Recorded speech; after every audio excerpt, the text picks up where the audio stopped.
प्रखंड स्तर पर शिविर लगाकर सबको औपबंधिक नियुक्ति पत्र बंटना है। वो विशिष्ट शिक्षक का औपबंधिक नियुक्ति पत्र मिलेगा और 1 जनवरी से नए साल में 7 जनवरी तक सभी जो नियोजित शिक्षक पास कर गए हैं उनको विशिष्ट शिक्षक के रूप में योगदान करना है और योगदान की तिथि से ही वो विशिष्ट शिक्षक कहलाएंगे और योगदान की तिथि से ही वो सरकारी कर्मी का दर्जा उनको मिल जाएगा। तब सरकारी कर्मी को देश सुविधाएं मिलेंगी उनको। अब फिर वेतन भी उनको उसी स्कूल से मिला है। जनवरी का वेतन विशिष्ट शिक्षकों को जहां वो अभी पदस्थापित हैं, सरकार का तो आदेश हो गया है कि जो जहां पढ़ा रहे हैं वहीं योगदान करना है। अब योगदान करने के लिए चिट्ठी अभी निकल रही है। अब उस चिट्ठी में जो पहले भी आपने सूचना दी थी और सरकार का आदेश भी है कि जैसे ही वो योगदान करेंगे तो नियोजित शिक्षक से स्वतः विरमित हो जाएंगे और ये प्रमाण पत्र जैसे ही उनको मिलेगा योगदान करने का तो वो नियोजित शिक्षक नहीं रह जाएंगे। और जब विशिष्ट शिक्षक रूप में योगदान कर लेंगे तो फिर उनको नियोजित शिक्षक में लौटना भी नहीं है, लौट भी नहीं सकते हैं। मतलब सबकी नौकरी नियोजित शिक्षक 2,52,000 दो चरणों में पास किए हैं वो सभी विशिष्ट शिक्षक हो जाएंगे और सरकारी कर्मी बन जाएंगे। यहाँ तक तो जो ये लड़ाई लड़ी है सबों ने सरकारी कर्मी का वो तो हो जाएंगे लोग। लेकिन अब मूल सवाल है पूरे बिहार के विशिष्ट शिक्षक जो नियोजित शिक्षक से विशिष्ट शिक्षक बनने जा रहे हैं उधेड़बुन में कि हर साल जनवरी में जो उनको 3% का वेतन का इंक्रीमेंट मिलता है उसका क्या होगा। इसलिए सरकार ने जो नया आदेश जारी किया है उसमें तो कह दिया है कि योगदान की तिथि से ही आपको वेतन विशिष्ट शिक्षक का मिलेगा, लेकिन वेतन अनुमान 1 जनवरी से ही होगा। 1 जनवरी से ही विशिष्ट शिक्षकों का वेतन अनुमान है। तो जहाँ ज्वाइन करेंगे वहाँ 1 तारीख से उनको वेतन मिलेगा। अब ये जो स्थिति है 3% इंक्रीमेंट को लेकर उधेड़बुन में है कि उसका क्या होगा। अभी तक तो सभी शिक्षकों को 3% का इंक्रीमेंट मिलता है। साल में 2 बार न है, या तो 3 जनवरी में मिलता है या जुलाई में मिलता है। तो 3% इंक्रीमेंट को लेकर के अब सब लोग उधर बेनमुह हैं कि भाई इंक्रीमेंट का क्या होगा 3% का। कुछ लोग है कि योगदान करें लेकर के योगदान करें 2-3 को करें तो 1 तारीख का जो इंक्रीमेंट मेरा बन जाएगा। लेकिन अब आपका तो विशिष्ट शिक्षक के रूप में जब योगदान कीजिए उस आदेश के अनुपालन करना है 7 जनवरी तक, तो आपका तो 1 तारीख से विशिष्ट शिक्षक का वेतन अनुमान हो जाएगा। ये उधेड़बुन है कि जो 2,52,000 विशिष्ट शिक्षक बनने जा रहे हैं उनका ये 3% का जो इंक्रीमेंट मिलता है उसका क्या होगा। और डीए हो या और जो हो तो सबको मिल ही रहा है।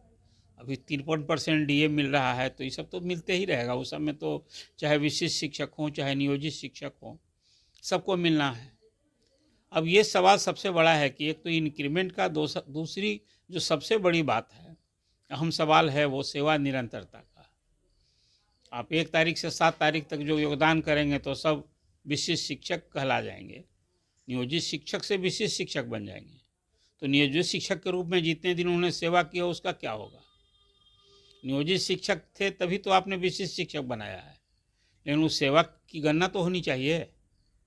जब सेवा की गणना होगी तो निरंतरता बनी रहेगी उनकी, तभी वो वरीय होंगे, वरीयता प्राप्त करेंगे। नहीं तो उस विद्यालय में जो बीपीएससी वाले शिक्षक काम कर रहे हैं वो तो उनसे वरीय हो जाएंगे। हाँ, वेतन का संरक्षण मिलेगा। ये विशिष्ट शिक्षक नियमावली में स्पष्ट प्रावधान 23 में जो नियमावली आई थी उसी में यह स्पष्ट था कि वही उनको वेतन संरक्षण का लाभ मिलेगा। लेकिन 3% इंक्रीमेंट का जो सवाल है वो एक बड़ा सवाल है और सेवा निरंतरता के संबंध में अभी तक कोई स्पष्ट आदेश सरकार का नहीं है, तो ये अलग उधेड़बुन में है। और तीसरा सवाल प्रोन्नति का है कि भाई जो नियोजित शिक्षक 3 से ही ना नियोजित शिक्षक जो पहले तो लोग शिक्षा मित्र में बहाल हुए थे, तो बाद में जब नीतीश जी की सरकार आई सभी नियोजित शिक्षक हो गए, तब उस सब का नियोजित शिक्षक जो काम कर रहे हैं उनकी वेतन की सेवा निरंतरता का लाभ नहीं मिलेगा। तो कई सुविधाओं से वो वंचित हो जाएंगे। पेंशन का क्या होगा? पेंशन फिर वो 1 जनवरी से जो विशिष्ट शिक्षक बनेंगे उसके आधार पर होगा। सेवानिवृत्तता की मांग भी पूर्णतः जायज़ है। तो सरकार ने कुछ इस ढंग से नियमावली बनाई है कि जिसमें कई सवाल हैं जिसको मीट करना है। वो फरमान पर फरमान जारी हो रहा है और यही कारण है कि अब शिक्षक महसूस करते हैं कि भाई उनके साथ तो एक तुगलकी फरमान जारी हो रहा है। इन्हीं सब कारणों से जो 3 नियोजित शिक्षक हैं अब बेगूसराय में बैठक करने जा रहे हैं 29 तारीख को कि भाई आगे हमारी क्या रणनीति होगी। सरकार तो जैसे चाह रही है, हम लोगों ने विरोध किया था कि बीपीएससी मत लीजिए, तो बीपीएससी की परीक्षा हो गई, 2,17,000 बीपीएससी शिक्षक हो गए, उसमें 28,000 नियोजित शिक्षक भी हो गए शामिल और पास करके। अब जो नियोजित शिक्षक अध्यापक बन गए हैं, बीपीएससी शिक्षक बन गए हैं, उनको भी कोई लाभ नहीं मिला है अभी। जो अन्य दूसरे बीपीएससी शिक्षक को लाभ मिल रहा है उनको वही लाभ मिल रहा है, अतिरिक्त लाभ नहीं मिला। उनका भी सवाल है, जब तक सेवा निरंतरता की यह मांग पूरी नहीं होगी, ये मांग तो दी ही जानी चाहिए। ये सरकार की भला ये सोच है, जो लोग लड़ाई लड़ी आपने सरकारी कर्मी बना दिया और एक ही आप कह रहे हैं कि सभी पंचायत निकाय और नगर निकाय के अधीन थे, आप अब सरकार के अधीन हुए हैं तो आप पर उसी अनुरूप होगा। अरे भाई साहब, पंचायत और नगर निकाय में भी उसके नियुक्ति के नियम किसने बनाए? आप सारे नगर निकायों को और पंचायत निकायों को शिक्षकों के लिए वेतन दे रहे थे तो सरकार ही दे रही थी, और उसका सब कुछ मिला के कंट्रोलिंग ऑफिसर अंतर तो विभाग ही था। तो फिर जब सरकारी कर्मी बना रहे हैं तब फिर ये कह रहे हैं कि नहीं नहीं, नियोजित शिक्षक तो नियोजन इकाई उनकी भिन्न थी, पंचायत निकाय था, नगर निकाय था, अब न बने हैं। बिल्कुल अन्यायपूर्ण ये दृष्टिकोण मैं मानता हूँ। सरकार सब कुछ भला करके भी क्यों इस तरह का अप्रोच रख रही है, हैरानी की बात है। देखिए, चुनाव का साल है, ये बात मैं बार बार दोहराता रहता हूँ कि ये 2.5 लाख शिक्षक 2,52,000 अभी विशिष्ट शिक्षक की समस्या को लेकर चर्चा कर रहे हैं। तो इस 2.5 लाख शिक्षक 2,52,000 शिक्षक नहीं, शिक्षक परिवार हैं, इसको मत भूलिए। आपको याद होगा 2021 में अप्रैल से नीतीश कुमार ने शिक्षकों के वेतन में 15% बढ़ोतरी की घोषणा की थी। बाद में चलिए एक वेतनमान आया, सबके लिए नियत वेतन और प्लस फिर 3% का इंक्रीमेंट, यही नहीं चल रहा है। तो अब सवाल है कि फिर सबकी निगाह टिकी है कि भाई चुनाव का साल है, कुछ खास करके अलग कोई तोहफा फिर मिलेगा क्या, एक सवाल है। अभी तो सेवा निरंतरता ही सबसे बड़ी मांग है। ये 85,000 शिक्षक जो कोई परीक्षा भी नहीं दिए हैं या नहीं ही देना चाहते हैं, 2003 में, 5 में, 7 में जो खास करके लालू जी के समय में बहाल हुए शिक्षा मित्र, अब वो सभी प्राइमरी में जो बहाल हुए थे उनको लगभग 50,000 रुपया भी मिलता है। जो शिक्षा मित्र शुरू में बहाल हुए थे उनके लिए ये फ़ायदा तभी ना होगा। अभी जो विशिष्ट शिक्षक बन जाएंगे या कुछ लोग दिए भी होंगे तो उनको जब आप सेवा निरंतरता का लाभ नहीं दीजिएगा, वेतन संरक्षण नहीं दीजिएगा, तब तो अन्याय होगा। तो ये सब सारे सवाल हैं जिसको जिस उधेड़ बुन में बिहार के 2,52,000 विशिष्ट शिक्षक जो कल और परसों औपबंधिक नियुक्ति पत्र लेंगे या फिर जब योगदान कर लेंगे तो उनके सारे प्रमाण पत्रों का डॉक्यूमेंट वेरिफिकेशन होगा और उसके बाद जब सब कुछ दुरुस्त हो जाएगा तब उनको शिक्षक, विशिष्ट शिक्षक का वेतनमान कहिए वेतन मिलना शुरू होगा। अब देखिए इस डॉक्यूमेंट वेरिफिकेशन में कितने समय लगते हैं, ये जनवरी फरवरी पता नहीं, ये 2,52,000 शिक्षकों का अभी वेतन तभी मैसर होगा जब उनका डॉक्यूमेंट वेरिफिकेशन हो। ये सब नियमावली की बात मैं कर रहा हूँ, लेकिन एक सवाल अभी भी है कि भाई विशिष्ट शिक्षकों की सेवा निरंतरता का लाभ मिलना चाहिए। जो नियोजित शिक्षक बीपीएससी बन गए हैं उन्हें भी लाभ मिलना चाहिए। अब तो जो 3% इंक्रीमेंट का सवाल है वो तो सभी शिक्षकों को मिलना है, बीपीएससी के भी शिक्षकों को मिलना है, और नियोजित शिक्षक जो अभी 85,000 नहीं दिए हैं परीक्षा उन्हें भी मिलना है। लेकिन ये विशिष्ट शिक्षकों के बारे में अभी जो है सबसे बड़ा सवाल है। 1 तारीख से जो 3% का इंक्रीमेंट जनवरी में दे है उसके बारे में कोई स्पष्ट अभी सरकार की नीति और दिशा निर्देश नहीं सामने दिख रहा है। तो एक बड़ा सवाल है ये, इसको लेकर भारी उधेड़-बुन है शिक्षकों में। रही बात शिक्षकों को लेकर, जो सरकार अभी मेहरबान हुई है कि भाई शिक्षकों को विशेष समस्या को लेकर जो ट्रांसफ़र पोस्टिंग के लिए आवेदन ले चुकी है, 1,60,000 शिक्षक हैं। गंभीर रोग, असाध्य रोग, हस्बैंड वाइफ को एक जगह करना, विकलांग शिक्षक को उनकी समस्या को ध्यान में रखकर करना, ये सब जो एक कैटेगरी बनाई गई है, तो उनके भी तबादले पर सभी आवेदन का निष्पादन होना है। और उसके हिसाब से अब उनको भी नए वर्ष में सबको इन सूचना मिलने लगेगी। अभी तो नहीं मिली है, लेकिन सबको भी सूचना आने लगेगी। 1,60,000 वैसे शिक्षक हैं।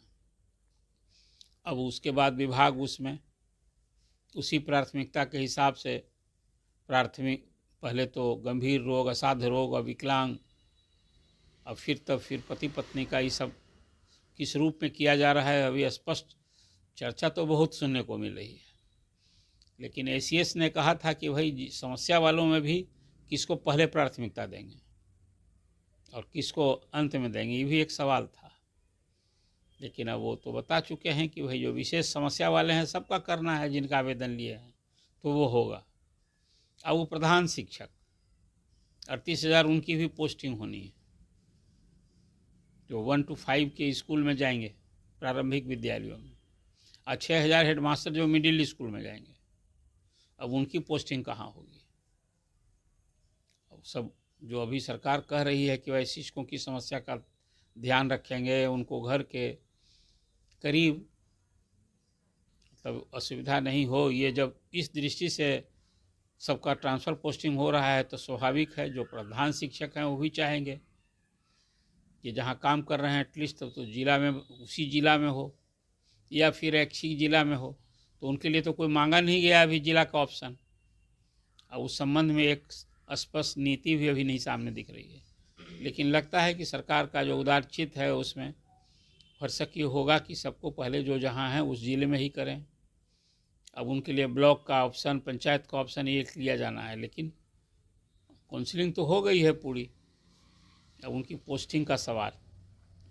और फिर नए साल में जो तृतीय चरण में TR 3 में जो हुए हैं बहाल, उनकी काउंसलिंग होनी है। वही कोई 80, 82, 85 हज़ार टीचर हैं, तो काउंसलिंग होगी तब फिर उनकी पोस्टिंग होनी है। कुल मिला जुला कर शिक्षा विभाग अभी ट्रांसफ़र, पोस्टिंग और फिर नई नियुक्ति इसमें उलझा है। अभी तो एक साथ 2,52,000, मतलब अब बजाबता हर स्कूल में जो 4 कैटेगरी शिक्षक की थी तभी तो कागज़ पर थे लोग, लेकिन बजाबता अब एक कैटेगरी विशिष्ट शिक्षकों की एक बड़ी जमात 2,52,000 फिलहाल। और तीसरी, चौथी और पाँचवीं 3 बार परीक्षा होगी और 85,000 में तो मुझे लगता है कि खासकर जो शिक्षा मित्र में बहाल लोग हैं उसमें तो अधिसंख्य लोग परीक्षा नहीं देंगे, क्या कि उनका तो घर छूट जाएगा। अधिसंख्य लोग तो अपने घर और गांव में ही है ना, घर जहां स्कूल में। और सही शिक्षकों के बारे में सरकार को ये समझ बनी है कि ये लोग अभी स्कूल से अभी उनकी अनुपस्थिति अनियमित हो रही है, हाजिरी बनाकर निकल जाते हैं। उसके बारे में भी कुछ अलग जो आपने देखा कि हाजिरी की जो 2 व्यवस्था की गई है, इन और आउट, उसमें भी कहीं घाल मेल की जो शिकायत मिली है तो फिर उस पर सख्त है सरकार। तो नए साल में इंस्पेक्शन का फिर वही दौर आने वाला है जो के पाठक के समय में हुआ था।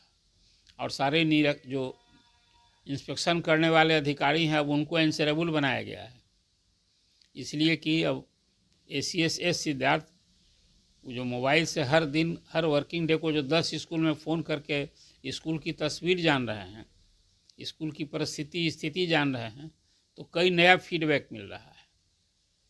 तो उस पर तो कार्रवाई न होनी है। उसमें पहली सख्ती है कि जो शिक्षक गायब हो जाते हैं उनको पहले दुरुस्त करना है। तो अभी बिहार की खास करके शिक्षा जगत की जो चर्चा है, जो समस्या है, जो खासकर विशिष्ट शिक्षक बनने जा रहे हैं, 2,52,000 शिक्षकों में जो एक उधेड़बुन की स्थिति है, क्या होगा? 3% इंक्रीमेंट का, सेवा निरंतरता का क्या होगा? और जितना साल काम किए हैं उनकी प्रोन्नति का क्या होगा? 12 साल में प्रोन्नति मिल जानी थी, हाई कोर्ट का आदेश भी और कई जिलों में मैं देख रहा हूँ, उस दिशा में कार्रवाई करने के लिए भी चिट्ठी लिखी जा रही है। लेकिन अब अंततः उस संबंध में भी सरकार को फैसला लेना है। अब तो नियोजित शिक्षक सब विशिष्ट शिक्षक हो गए, और जब विशिष्ट शिक्षक हो गए तो 8 साल के बाद प्रमोशन मिलना है। लेकिन जो पुरानी सेवा की हैं, सेवा निरंतरता का जब लाभ मिलना है और मिलेगा, मिलना चाहिए भी, तो प्रोन्नति के भी वो हकदार हैं। कुल मिलाकर शिक्षकों की ये समस्या एक ही नए वर्ष में फ़ायदा है।